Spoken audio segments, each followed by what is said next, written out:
wrapping up my PhD, I'm really sort of got into this because I'm really interested in moving into more of a policy influence role. I'd like to still do research, potentially at a government think tank type situation, but I really want to have access to conferences, I want to have access to people who actually make science policy, specifically in my case, science health policy. But I recognize that when I say science, I mean all kinds of science: social science, physical science, engineering, medical science. There is a very important role for scientists to be engaged with politicians, the public at large, in terms of communicating what we do and why. And so I want to start off. So the basis of this talk came out of, I went to a conference in Denver, and the conference is AAAS, which a lot of people aren't familiar with. It stands for the American Association for the Advancement of Science. And they are one of the world's largest organizations that is focused on promoting science in society and in public policy. They also, you may know something that they published. So there's one journal called Science, which if you ever aspire to publish in Nature or Science, they publish Science. And the conference was in Boston.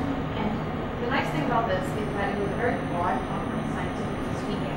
But most of the people there were people who had similar interests to me. There were a lot of grad students who didn't necessarily know about public policy, but thought, hey, I'm not really happy about what's going on in Congress. I'm not really happy with the way that I see science being discussed in the public sphere. I want to learn more about what I can do. And then there's a whole slew of people from who are still PIs in academia, who are in the government, who are working for companies that need to work with the FDA or other government organizations. And so I learned a lot of really cool things at this conference, and I came back and I said, you know what, this is stuff that I was never exposed to in the 5 years that I did graduate school, and I really think that other grad students need to at least know what this is about. And so I'm going to start with some kind of, I'm going to start with a quote by Carl Sagan, who I think is one of the rock stars of science. We've arranged a global civilization in which the most crucial elements profoundly depend on science and technology. We have also arranged things so that almost no one understands science and technology. This is a prescription for disaster. You might get away with it for a while, but sooner or later this combustible mixture of ignorance and power is going to come along in our business. So, alright, that seems kind of doomsday-ish, but why should we care? Alright, we're all smart people, we're all academics, we're graduate students. So, why do we care about what happens in this big White House down the street? And the answer is, in case you haven't been paying attention, Congress controls all the purse strings. And so, I don't know how many people in here are funded off of federal grants, but I'm going to assume most of us. And so, in order for Congress to continue to fund public research, they need to appreciate why it's important. You need to appreciate why science is valuable and why we deserve taxpayers' money. And it's especially important if you've been following stuff like this, which is the effect that budget cuts have on all these different scientific funding organizations. So there may be less people in your lab next year, or there may not be any people in your lab next year, depending on funding levels. And so for the most selfish reason possible that you should care, you don't care about the rest of the world at all, you probably care about this. And so, all right, so that's a pretty convincing argument. What else? Why else should you care? Anyone want to take a guess at what percentage of American adults are considered scientifically literate? 1%? Man, you're a pessimist. It's not that bad. 28%. Barely over a quarter of American adults can answer basic questions like how much of the Earth's surface is covered with water? Does the Earth revolve around the sun? How many continents are there? We're not talking like rocket science. We are talking very basic, should have gotten in elementary school science. And this goes back to Mr. Sagan's quote in that if the American electorate is incredibly illiterate about basic science, how can they possibly understand what it really means to have genetically modified food? What does global warming mean? What does, why is science funding important? What has science ever done for me? And the 6 or 7% of us that are scientists in this country can't do it by ourselves. We really need to reach out and sort of connect with general people and say, you know, hey, this is why you should care. All right? Here's another depressing statistic. What percentage of congressmen, so representatives, senators, have any formal science background? Bachelor's degree or above. Less than 5%. This is about equivalent with the number of congressmen who have no college training whatsoever, nothing beyond high school, at least in the House of Representatives. Senators are a little bit different. But does this include medical doctors? This is the broadest definition of scientists that you can include. This includes dentists, physicists, medical doctors, PhDs. We're talking like 30 people, tops.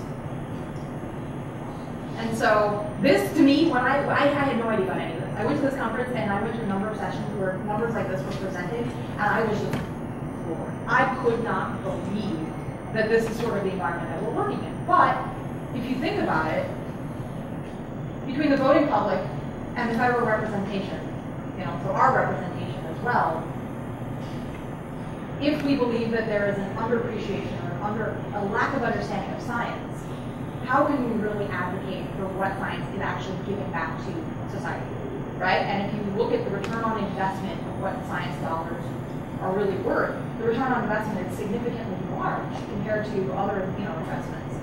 But they don't necessarily come in the way that people expect. And so if you don't understand the scientific process and the way things work, then we are going to continue to not fund important scientific research. And we are also going to continue to lose out to other countries that are trying to draw scientists from the US. They say, hey, we are, you know, yeah, everybody's in a global economic crisis, but we are still investing in research. We recognize that this is the innovation, this is the future. All right, so, this is important, right? What can you do about it? You guys are, everybody in this room is a graduate student. Are there any non-graduate students in here? No, all right, great, we're all graduate students.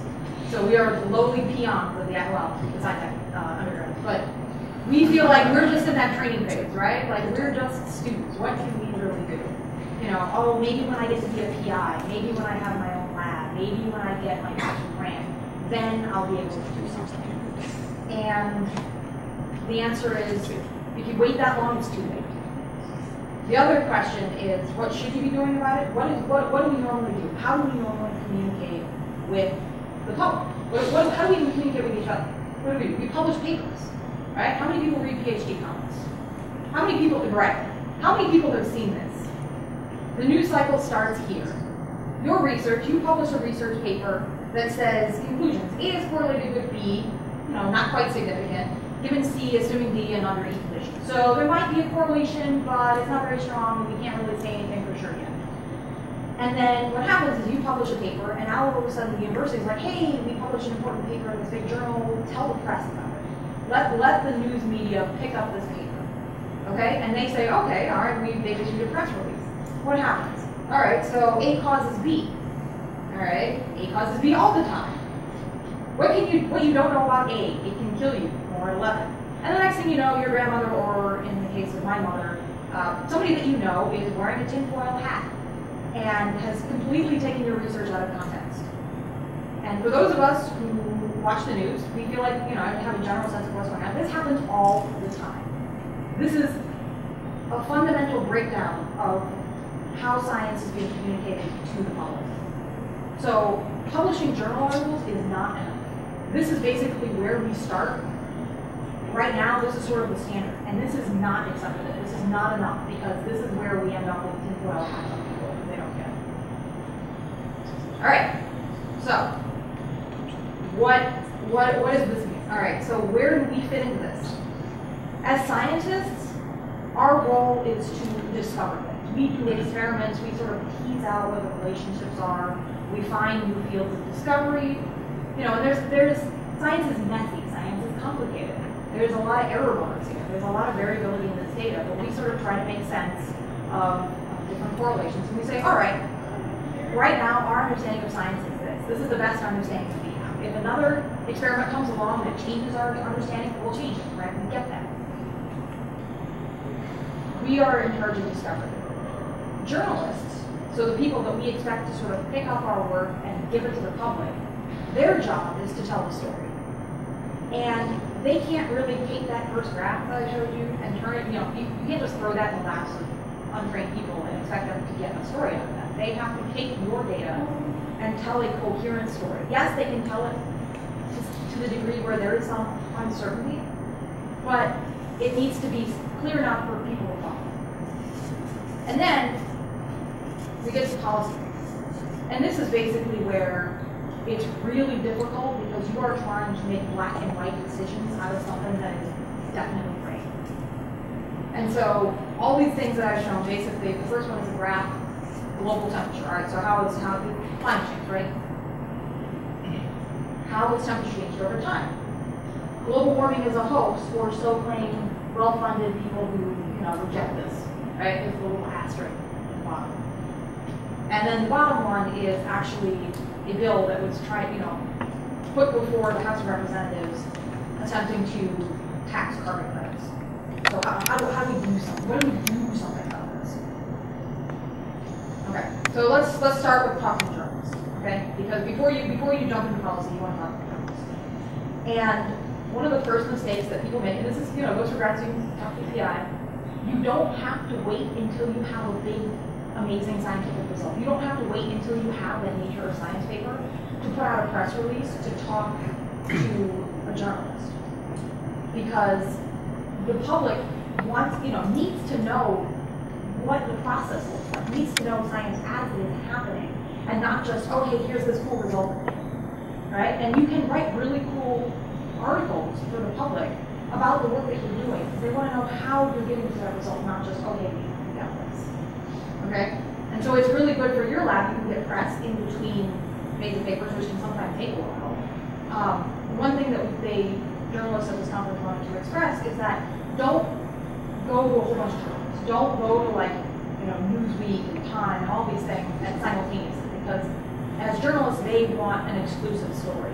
So you can go to different newspapers, different magazines at different points in your research cycle. Just don't try to do it all at once, because then they'll get upset with you and you'll sort of throw them. Sure. Yeah. We can discuss how you can do these kind of talk to journalists and press releases in the sense that you don't necessarily have,